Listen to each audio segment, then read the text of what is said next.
super readers and word wizards, have you ever noticed that vowel A, E, O, U seems little trickier?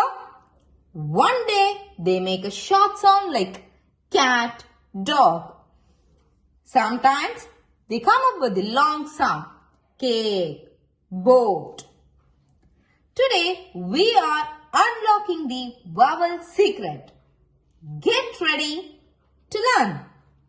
Why A, E, O, U usually say their names at the end of a syllable. Let's come down into syllables. A syllable is a single, unbroken unit of sound and spoken word. This rule is simple.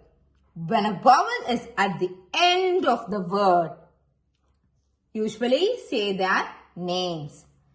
Let's take an example. A, paper. Let's break it. It's an open syllable.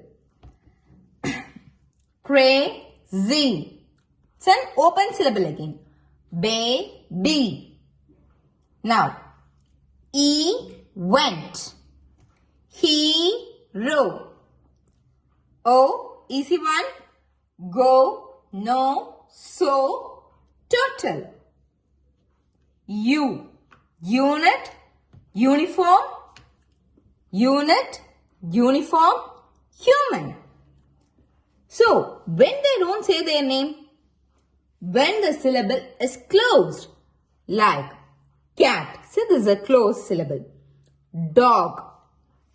If a consonant comes right after the vowel in the same syllable, it keeps sound short. Dog. We have a consonant here. We have consonant here. Okay. Compare. Now let's compare. Hop, hotel. Met, me. It is all about whether the vowel has the room to breathe at the end of a sound chunk.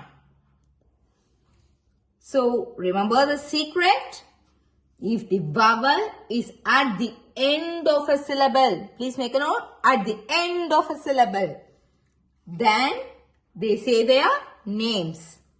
If you found this vowel secret helpful, give us a thumbs up and subscribe to our channel for more fun reading tips. Now, what a tricky word! Can you break into syllables using the rules? Let me know in the comments below. Tomato. Happy reading!